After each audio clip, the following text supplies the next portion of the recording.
Carried. All our community centers are ill-equipped for challenged persons such as myself, yet our fees are the same as able-bodied. If elected, will this issue be corrected? Well, I think this issue is extremely important. First of all, because it's the law that all of our community centers are fully accessible. And I think it's a real shame that Vaughan has completely ignored disabled people and seniors. What I will do, like, immediately after getting elected is personally tour every community center with anyone who wants to come with me and make note of all the areas that need to be fixed and make it a priority to make it accessible. It's not only morally responsibility of the region and the city, but it's also the law. And I think that we need to get with the times. Thank you. Thank you. Again, part of my platform is to try to do something more for vulnerable residents such as disabled and seniors. There is certainly much more we can do. This is a good example of not only making the facilities more accessible to disabled, but also doing something about the rate. And disabled are most likely on a fixed income, and they definitely need a break in that regard as well. There's so much that can be done for the disabled that I think it just requires a lot of creative thinking. A lot of ideas can be brought to the table. And not just from us. What I would do is invite disabled people to be part of a panel that we can just listen to them and understand some of the things that they are challenged with so that we can make better decisions in the long term. Thank you. Thank you very much. Thank you very much. I'm very sympathetic because I believe in equal opportunity and accessibility. And I know that there are reports that have been done, studies that have been done, committees that have been established, and that's great, but we need now to turn those into action. And certainly that will be one of my priorities when elected. Thank you.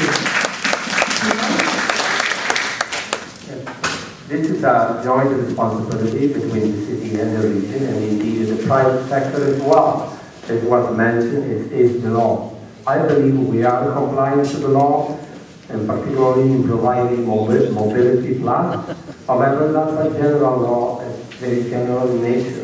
I'm sure there are many cases that are very specific, they're very unique, and I encourage those individuals to talk to us, that we can accommodate it. And we will bend backward to accommodate disabled people whichever way we can. I believe that by and large we have done it, but if we failed somewhere, the person asked the question, please call me or call any one of us. And we will be happy to look at the situation and intervene on your behalf to making sure that you are looked after. That's my commitment to you. Thank you. Micah? Thank you.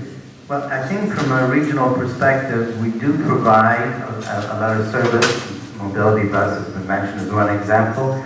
Maybe more money needs to be injected into the budget because we have to be more freely. We have to reach downtown Toronto where some of the challenged seniors need to go to a hospital. And we have to be able to do that and make sure that we meet their commitments, their time commitments. But even at the City of Vaughan itself, we have community centers. We provide opportunities for them to come together, to participate in activities, and that's all over the City of Vaughan. We offer them rooms where they can stay all year round and enjoy themselves and provide them with their needs. So I think there are opportunities. Can we improve on them? Definitely. Can we do more? Definitely. And I'm committed to that. Thank you. Deb?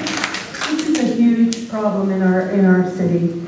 And if you spend any time with Charlie at the back there, and I don't know where Peter is, Peter over here, you will see the problems that these people have getting around our city and accessing services.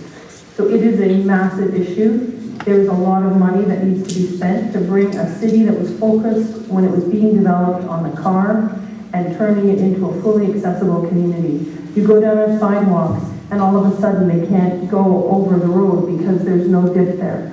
So and the sidewalk ends, and then what do? They're stuck. So if you walk around our city with people that are challenged, you see the amount of work that needs to be done. We have an accessibility committee at the region. We have one at the city that is working hard to try and make the changes that are necessary. It will take time.